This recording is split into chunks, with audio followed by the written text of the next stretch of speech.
Assalamualaikum warahmatullahi wabarakatuh. Salam sejahtera buat kita semua. Perkenalkan, nama saya Eudia Kristina Wulandari. Saya dosen tetap program studi peternakan Fakultas Pertanian dan Peternakan Universitas Boyolali. Pada kesempatan ini saya akan memaparkan salah satu mata kuliah yang saya ampu, yakni mata kuliah bahan pakan dan formulasi langsung. Mata kuliah ini berbobot 3 SKS, 2 teori dan 1 SKS untuk praktik. Kemudian mata kuliah ini ditawarkan bagi mahasiswa semester 4. Saya sebagai dosen telah menerapkan Tridharma perguruan tinggi yang terdiri dari pengajaran, penelitian, dan pengabdian kepada masyarakat.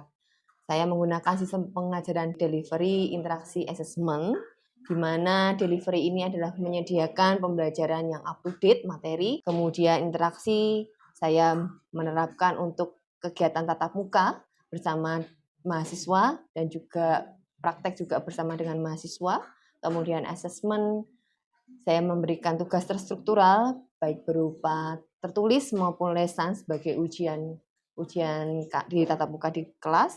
Kemudian dalam mengukur kemampuan mahasiswa terkait menerima pembelajaran secara aktif. Sistem pengajaran saya telah tertuang di dalam RPS dengan formulasi terkait mata kuliah yang akan saya bahas adalah pertama, definisi bahan pakan, ransum, dan klasifikasi bahan pakan. Kemudian selanjutnya di mata kuliah ini membahas mengenai metode formulasi langsung, bagaimana nanti katakanlah sudah ada bahan pakan, kemudian sudah ada nutrisinya, berapa persenannya, kita mau menggunakan metode ABC, kemudian untuk diformulakan sebagai salah satu formula yang akan digunakan kepada ternak. Kemudian praktek penyusunannya, setelah ada formula, kemudian bagaimana mencampurkan, kita akan di sini dengan mixer ya, dengan self mixing dan dengan alat. Kemudian ada evaluasi, jadi dari tadi sudah dicampur, kemudian diberikan pada ternak, bagaimana kita mau melihat apakah dari formula yang sudah ada produktivitasnya meningkat atau tidak. Gitu. Kemudian dari situ selanjutnya ada cara melakukan eliminasi. Tidak semua orang itu pandai melakukan formula. Nah, ada beberapa formulasi yang mempunyai kendala. Salah satunya mungkin nutrisinya tidak seimbang dan lain sebagainya. Nah, ini kemudian menyebabkan dampak buruk buat lingkungan kaitannya dengan polutan. Polutan yang dihasilkan itu banyak, bisa berupa udara, polusi ke udara, polutan ke air maupun ke tanah melalui limbah peternakan yang dihasilkan gitu ya. Karena notabene kita dalam industri peternakan masih mendapat peringkat yang cukup tinggi terkait sumbangan polutan ini. Kemudian CPL dari mata kuliah ini yang pertama berkontribusi dalam peningkatan mutu kehidupan masyarakat berbangsa, bernegara, dan kemajuan peradaban berdasarkan Pancasila. Kemudian berperan sebagai warga negara yang bangga dan cinta tanah air, memiliki nasionalisme serta rasa tanggung jawab terhadap bangsa dan negara, menunjukkan sikap bertanggung jawab atas pekerjaan di bidang keahliannya secara mandiri, kemudian menginternalisasi semangat kemandirian, kejuangan, dan kewirausahaan, kemudian mampu menerapkan pemikiran logis, kritis, sistematis, dan inovatif dalam konteks pengembangan atau implementasi ilmu pengetahuan teknologi di bidang peternakan. Selanjutnya adalah memiliki semangat berwirausaha bidang peternakan mencari peluang bisnis bidang peternakan. Di dalam CPL itu tertuang CPMK ya, dalam CPMK yang saya sajikan di mata kuliah ini adalah mahasiswa mampu menjelaskan definisi bahan pakan, pakan dan penyusun nutrisi di dalamnya. Kemudian mahasiswa mampu menjelaskan bahan pakan yang berkualitas bagi ternak. Kemudian mahasiswa mampu menjelaskan kebutuhan nutrisi ternak pada setiap fase fisiologisnya. Selanjutnya mahasiswa mampu merencanakan formula pada ternak sesuai dengan fase fisiologisnya. Dan yang terakhir adalah mahasiswa mampu merencanakan evaluasi ketercapaian formulasi langsung dengan tingkat produktivitasnya. Kemudian dari CPMK itu turun sub CPMK yang kemudian akan terbagi menjadi 16 kali tatap muka, 14 kali untuk penyampaian mata kuliah, dasar-dasarnya dan teorinya. Ada 2 di UTS dan 1-nya di UAS gitu. Untuk sub CPMK dari mata kuliah ini yang pertama adalah mahasiswa mampu menjelaskan definisi bahan pakan dan penyusun nutrisi di dalamnya. Kemudian mahasiswa mampu menjelaskan bahan pakan yang berkualitas bagi ternak itu seperti apa. Kemudian mahasiswa mampu menjelaskan metode dan langkah formulasi langsung. Kemudian mahasiswa mampu merencanakan formula pada ternak tertentu sesuai dengan fase fisiologisnya. Dan yang terakhir, mahasiswa mampu mengendalikan pencemaran polutan dalam tanah, air, dan udara akibat penggunaan nutrisi langsung. Dalam mendukung kegiatan pengajaran di kelas saya, menggunakan berbagai literatur, buku referensi, dan juga integrasi hasil penelitian dan pengabdian yang mendukung materi yang saya bawakan. Jurnal yang dibahas dalam pembelajaran ini sudah saya tuangkan di dalam jurnal nasional maupun internasional dan beberapa proceeding seminar hasil. Adapun interaksi, saya menggunakan student centered learning, di mana pembelajaran menempatkan mahasiswa sebagai peserta didik atau subjek sehingga akan mengembangkan minat menjadi lebih aktif dan kreatif serta inovatif. Platform yang saya gunakan untuk media pembelajaran itu ada siakat.uby.ac.id. Pada aspek asesmen ada penilaian, baik penilaian tertulis maupun lisan. Demikian pemaparan aspek yang saya terapkan dalam pembelajaran yang saya lakukan yang terdiri dari delivery, interaksi, assessment atau kita sebut DIA. Selanjutnya akan menampilkan proses pembelajaran yang akan saya tampilkan dalam micro teaching singkat yang saya ajarkan di dalam bahan pakan formulasi langsung. Selamat menyaksikan. Oke, Assalamualaikum warahmatullahi wabarakatuh. Hari ini mata kuliah yang saya akan ajarkan tentang cara memilih bahan pakan yang berkualitas dalam mendukung produktivitas dan menekan emisi polutan. Ya, jadi untuk mata kuliahnya, deskripsinya adalah bahan pakan dan formulasi langsung merupakan mata kuliah yang memberikan bekal pengetahuan dan praktek formulasi langsung dalam rangka memenuhi kebutuhan dasar ternak dalam menunjang produktivitasnya. Jadi di mata kuliah ini nanti kalian tuh diajari, oh ada bahan pakan X, Y, Z dicampur aduk jadi satu, ada formulanya dipakai pite, pakai ayam, pakai sapi. Itu peternakan, itu BPFR ya. Ini ada gambar cara formulasi mixing self-nya gitu ya. Capaian di pembelajaran BPFR kali ini di pertemuan 14 ya. Itu yang pertama, mahasiswa mampu menjelaskan bahan pakan penyusun langsung yang berkualitas yang mendukung produktivitas ternak. Jadi kalau kalian bilang ampas tahu, itu menurut kalian berkualitas tidak? Siapa yang punya ternak di rumah? Tidak ada? Oke, puja.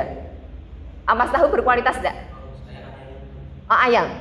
Apa? Ampas berkualitas tidak, Ja? Oh, soalnya ampas jadi kurang. Oke. Ya salah satunya itu ya, biasa kalau kita bicara tentang limbah, itu produktivitasnya ya agak berkurang, nutrisinya agak sedikit ketimbang yang bukan limbah karena dia sudah mengalami proses diambil sarinya gitu ya. Kemudian yang kedua, mahasiswa mampu mengendalikan cemaran polutan dalam tanah, air, dan udara dari ketidakseimbangan nutrisi dalam langsung. Di dunia nomor 2 kita, industri peternakan itu menyumbang emisi di samping pabrik loh ya. Jadi dari mana? Dari kotorannya. Meskipun teman-teman agrotek memanfaatkan buat pupuk ya, tapi di industri peternakan kita masih emisinya utamanya di situ penyumbang. Jadi harusnya kolaborasi nanti peternakan dan agrotek, yang satu emisi, yang satu lek gitu. Nah, metode pembelajaran yang hari ini saya laksanakan itu yang pertama ada kuliah, presentasi, dan diskusi. Kemudian nanti ada praktek cara pemilihan bahan pakan ya, sama simulasi metode Audi. Apa itu metode Audi? Nanti saya akan jelaskan. Bukan Audi penyanyi loh ya. Nah ini teknik penilaiannya. Nanti ada observasi langsung dan lisan dan praktek. Nanti ada saya tanya jawab. Kemudian kita mau coba praktek ya, praktek milih bahan pakan yang baik itu seperti apa. Nanti teman-teman yang belum tahu pasti akan tahu, yang sudah tahu pasti tambah tahu. Oke. Saya coba dulu. Ada pertanyaan, manakah yang dikatakan bahan pakan? Ada yang bisa menjawab? Angkat tangan dong. Ada yang bisa?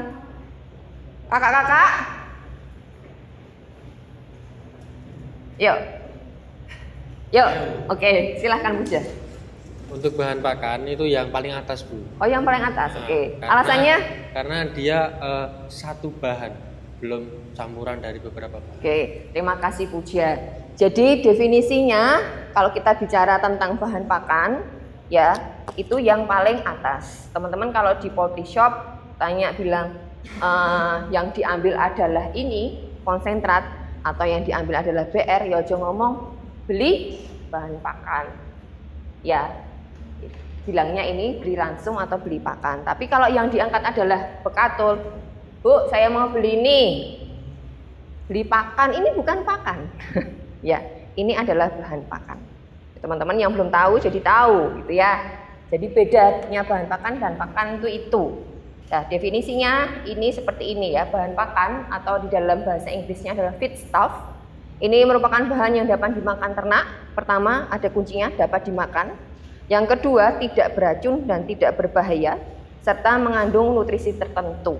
Ya, kalau nggak bisa dimakan ya nggak, itu bukan bahan pakan. Jerami bisa, dia bahan pakan, gitu ya. Kemudian ransum atau feed. Jadi kalau ransum tadi dicampur ini, dicampur jagung, lebih dari satu ya, itu ransum atau pakan. Tapi kalau satu tok kamu belinya, Bu, mau beli yang ditunjuk adalah ini, berarti bilangnya bahan pakan. Ya, jangan salah kaprah. Anak-anak peternakan harusnya tahu itu.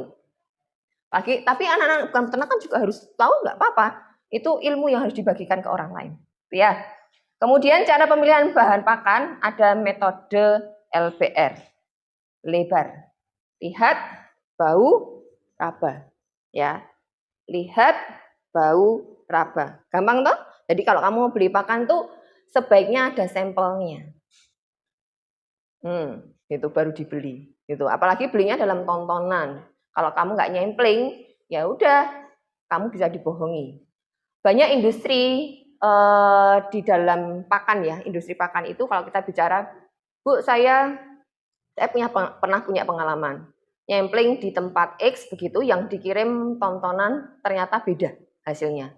Jadi kita harus tahu dulu benar-benar di sampling itu bukan kita dapat samplingnya, tetapi kita datang ke tempat TKP di sampling. Jadi nyemplingnya tuh kalau nyempling, tahu ya nyempling, mengambil sampel di dalam karung itu nyempling itu bagian atas, bawah, kanan, kiri, tengah. Jangan cuma di atas sok, slup begitu. Oh bagus, yang bawah kutuan, kita nggak tahu. Nah kadang banyak pelaku usaha itu membohonginya di situ. Ya, metodenya LBR. Lihat, bau, dan raba. Oke. Ini ada gambar DOC. DOC itu adalah day old chick. Ayam umur sedino. Kecil-kecil kudu ayam tuh loh. Kalau di peternakan bilangnya DOC. Ya, ini untuk ayam DOC. Day old chick. Kalau bebek day old duck. DOD. Kalau quail atau puyuh DOQ. Day old quail. Itu beda ya. Jadi DOC itu bukan semua buat unggas lo ya. Jadi DOC itu khusus untuk ayam. Istilah sehari ayam. Nah, menurut kalian apa yang membuat ayam dari netes, dari kecil sampai siap jadi fried chicken? Siap jadi fried chicken ya? Menurut kamu apa? Bisa ada yang menjawab kenapa ayam itu dari kecil bisa tadi gede? Oke, Mbak Bilkis. Karena dikasih pakan, Bu. Ya iya, oke. Terus kan nutrisinya, proteinnya tinggi, Oke. bisa. Terus? Ya itu kan bisa menambah bobot badannya. Oke, terima kasih. Jadi yang utama ya dikasih makan, dikasih makan ya tambah kuntet toh harusnya. Dia dikasih makan ya. Ya, dikasih makannya diberikan langsung sesuai dengan kebutuhan, maka bobotnya bertambah. Tetapi ketika kita lihat dikasih makan tok Ada, Bu, saya kasih makan tiap hari, Bu, tak lolos, tak jojol, tapi kok enggak gendut-gendut ya? Kenapa? Kita harus melihat apakah ada imbangan nutrisi yang tidak stabil atau tidak sesuai. Nanti kalian akan belajar di mata kuliah selanjutnya di INT, Ilmu Nutrisi Ternak. Jadi di situ akan belajar bagaimana imbangan beberapa nutrien itu sangat diperlukan. Nah, sehingga ketika tidak ada imbangan, ini cemarannya buahnya.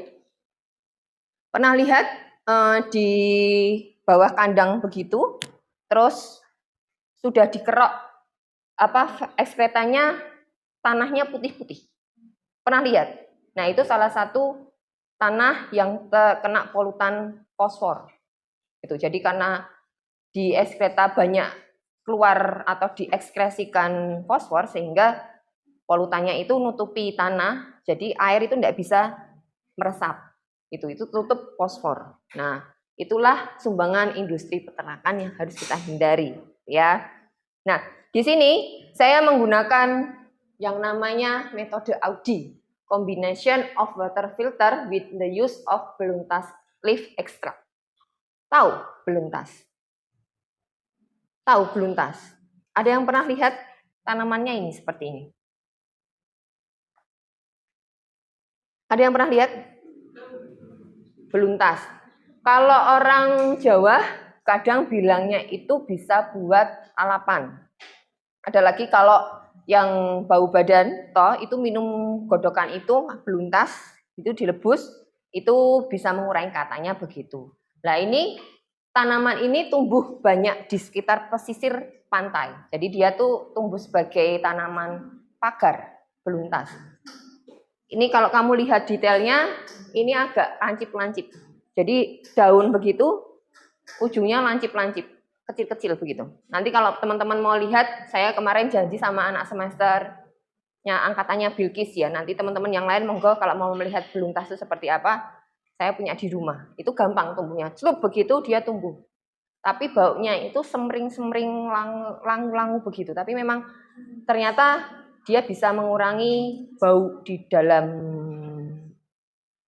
ekskreta. Kalau di peternakan bilangnya ekskreta ya, bukan telek gitu, bukan ya, tapi ekskreta untuk unggas, feses untuk ruminansia. Ya, feses dan ekskreta. Bilangnya teman-teman itu. Oke. Di sini ada short review ya. Tadi ada cara pemilihan nomor 1 tuh. Cara pemilihan bahan pakan itu ada metode apa aja tadi? Lebar, LBR, dilihat, dibau, dan diraba. Yang mana? Pilihan yang mana? A, B, atau C?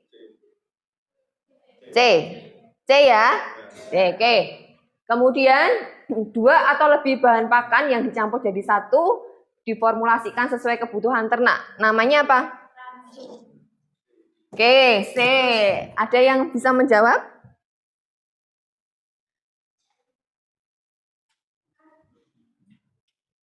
Apa Mas namanya? Mas Nutrisi, Bu. Nutrisi apa? Oke, ada lagi yang lain? Oke, sebentar. Saya nutupi PPT ini. Oke, ada lagi? Mbak Bilkis, apa?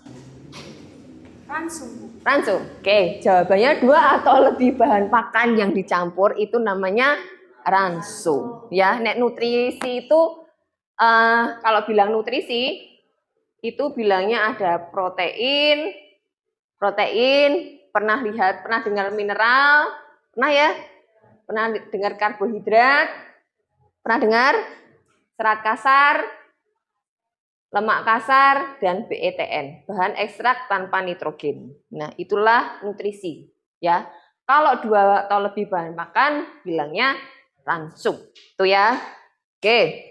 Yang ketiga, ini ada penilaian. Di depan ada contoh bahan pakan, ada 4 ya. Ada tepung ikan, ada bekatul, ada jagung, dan juga kalau bahasa Jawa ini namanya kleci. Tahu kleci? Kulit kedelai, kulit ari delai. Jadi kalau mau bikin tempe itu loh, itu kan kedelainya dikukus dulu terus diplotot-plototi begitu. Nah, kulitnya itu buat pakan. Nah, oke, teman-teman silahkan ini beredar. Kira-kira bahan pakan mana yang berkualitas menurut metode LBR? Oke. Nah, beredar. Beredar itu ke belakang. Silahkan beredar. Bahan pakan mana yang berkualitas?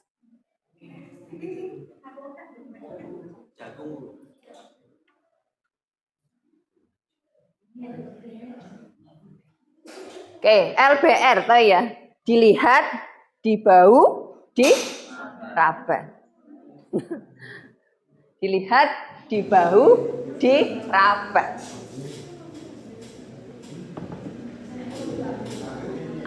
Oke.